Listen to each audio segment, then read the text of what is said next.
flies around. Okay. Anyways, this is our second episode in a new series that we started. You came up with the idea based off of a Facebook post line that I got involved with. And the idea is that we're giving our opinion, our 2 cents, about certain things. It's not always just going to be Star Wars related. We're going to do various topics, but we want to kind of get into the a little bit more in depth on certain topics, other than we just like it, So, go ahead. Hank B, Josh T, and we are with R.2.Cents Media. Yeah, that was pretty good. I mean, we're getting the timing back. I mean, we know it's been a while since we've been on. I'm going to start this off by asking you a question. Fire. Which side do you fall on in the Empire versus the Rebel Alliance? Rebel Alliance. Okay, and if you don't mind my asking, why?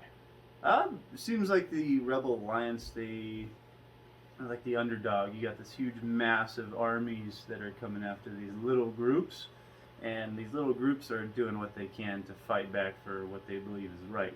And the way that Star Wars, I guess, kind of portrays it is that they are absolutely trying to do the right thing, and bring peace back to what was once disturbed. But I know you have a great response to this. So again, this is one of those things that I feel about it. I find it funny that you mentioned bringing peace back. Do you ever feel that the peace has been thrown out of balance because of the rebels? Pass. Okay. So the reason I asked him that is because I've often referred to the Rebel Alliance as terrorists. I've done this in public. I've done it while talking with friends. I've actually had a friend try to get me to admit it very loudly at a convention, and I was not afraid to do it because if you look at the story of what's going on, the Rebel Alliance, regardless of what they're standing for, are terrorists. They're guerrilla fighters. They're ISIS. They're basically terrorists. Yes, I compared the Rebel Alliance to ISIS, and I will gladly do that any day of the week. Because, again, we're looking at just what's going on. I think they did suicide one of their ships. Yeah, they did do that. And then you also have, Cassian Andor was killing his own people that was giving him information just so that the information couldn't get out.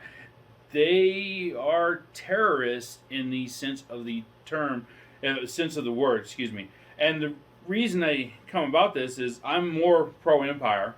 Again, I like both sides. I mean, my favorite show is Rebels. I don't know what the hell he just did. But, I've always liked the Stormtroopers a bit, especially the Imperial Guard. Cool. We actually have a Stormtrooper suit put together. But if you look at it, if you go back to when the Empire took control, the Empire lawfully elected Palpatine to the role that he was in. Regardless of what you want to say, what he did afterwards, we're going to get into that in a second. But Emperor was the lawfully elected representative for the council. With his lawfully granted powers from that council, he declared martial law. So what he did was everything that was within his power at that time. Now, I'm not denying the fact that he used the powers to then assert control and keep control. But at the time, those were his powers to be granted. So if he did everything in the legal manner, everything was done the way it needed to be done in the presence of everybody else, like, they committed the troops to the war. Now, some people are going to say, well, he started the war. So he was a smart dictator. But he did everything legally in the council to gain that power. I mean, just because nobody was smart enough to see what was coming does not negate the fact that he also did everything legally. So then when you have the rebels start to fight against it, they're fighting technically against the lawfully elected government. The lawfully in control government, I should say. And one could say that the rebels are the reason that he never relinquishes control of said power, although he wouldn't have anyways, I'll be honest. But because they are a constant threat through the galaxy. And again, I mean, we saw through Rebels how the Alliance kind of grew. But, one could say that needing to keep the troops in the field for the better of your government is a long-standing tradition, Afghanistan, We still got soldiers in Korea. Just saying, it is one of those things that does happen in governments and in militaries. Um, yes, the rebels were freedom fighters. Yes, they were trying to free a lot of people. And yes, there are some people in the empire that did a lot of bad things. I'm not saying there isn't. Like, you see examples all through the books and all through that, the people taking advantage of power. That happens on both sides. That's not an empire specific trait. So, I mean, it's one of those weird ways that I look at it. What do you think? I think it's a good way to look at it. I mean, there's different sides, and there's two different sides for a reason. And you favor the one that seems to have more sense of things, of that being the side. But like I said when I first started, is that they basically portray the rebels to be the good guys. Right. But in your opinion, with everything you say, makes sense. The lawfully elected Palpatino, and then everything that he's got going on, and then the attacks on Palpatino, and basically it all clustered down from there, and the rebels have been around ever since, and it makes sense that small groups could be labeled as terrorists, because And let's not forget, not everybody in the Empire was bad. As I've mentioned in another video, Luke was looking to join the Empire, regardless of how that turned out. With Ben sconcing him away and convincing him to do otherwise, Luke was going to join the Empire. Other people, other big names in the rebellion were previously Empire or left the Empire for other reasons. Yeah, they left, but they also joined. Solo was actually going to join the Empire too as a pilot. So, yeah, exactly. So, Empire wasn't all bad. I mean, it kind of goes back to that discussion from Clerks about the second Death Star and having all the construction workers building it. Like, not all the people that were killed when the second Death Star blew up were like evil dictators trying to rule the world. Some were just people trying to earn money for their family. True. And again, what happened? You had basically, I mean, I'm not saying the first one wasn't a weapon that needed to be destroyed. I'm not saying the second one wasn't a weapon that needed to be destroyed. I'm not saying that the Empire's ideas of what they should use for weapons shouldn't have evolved a little bit. But, I mean, rebels did plenty of bad stuff in civilized populations that had civilian casualties. Yeah, I mean, what is it, one of the last Star Wars when they had the, was it the Star Destroyer? That's a whole planet. Yeah.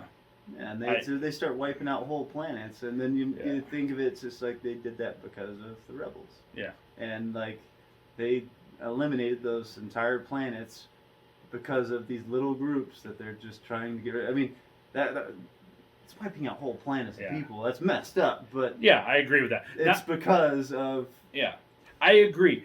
Just as I said that in a previous video, I said the Jedis were extremists. The Empire also has extremists. If you really look at it, the Empire had a high non-human hatred amongst many of their people. But at the same time, you had many non-humans achieve success. Grand Admiral Thrawn. So, yes, not every bit of the Empire's ideology was good, but they were so big, you're going to get different ideas. I mean, hell, look at our government. You get a lot of different ideas. And I'm not going to talk politics on that. I'm just talking about how when you get a group of people, even if they're in the same position, you can have different ideologies that go different ways that don't always mesh well together. Yeah. But yeah. Got anything else to add? No. No. Okay. Yeah, well, with his 2 cents and my 2 cents and your 2 cents should come back to his 2 cents or my 2 cents. Because my 2 cents don't make very much sense, but his 2 cents, he's got all his knowledge of stuff that makes sense. Feel free to comment. Keep it respectful. We're not trying to troll. We're not trying to deal with haters. We will address someone if they want to speak nothing on hate, but we will address it accordingly. But we're looking for more of a serious discussion about some things. We want to hear your serious opinion. And remember, your opinions, you're allowed to have them, just as I'm allowed to have my opinions. He's allowed to have his opinions. Just because we all have different opinions doesn't mean we can't vocalize them. So voice your opinion. Voice your opinion. We want to hear what you got to say, and what you got to say we will bring on to the show, and he will we'll talk about him some more. Talk about it. Yeah. Try to change my mind. Feel free. Try to change my And mind. I won't do any funny voices for your comment. I'll do it serious. I don't. Yeah. voice this Hopefully. time. And then look Unless you want me forward to do Sean Connery. Well, Arnold, I can do Arnold. You want me to voice you in Arnold? We're not gonna Come just on. get into the discussion about his Leave weird us an choosing email. voices. Do But it. we're gonna get into some more topics. I believe I've been wanting to raise a Resident Evil one with you at some point. Oh, yeah. All right. So we got some ideas. We're gonna be, again, like I said, not all Star Wars. We're gonna be crossing the spectrum on many different things. Another topic that might come up is why Henry Cavill is the best geek actor that we have in the world right now. Yeah, but he's that might starting come to be up. one of Yeah. my favorite actors of everything that he's doing. Yeah. So, but yeah, this is R2 Rant. That name might stick. We're not sure. Renting. Like, subscribe, send messages, do it. Do it Come on. now. Get to the chopper. Don't be a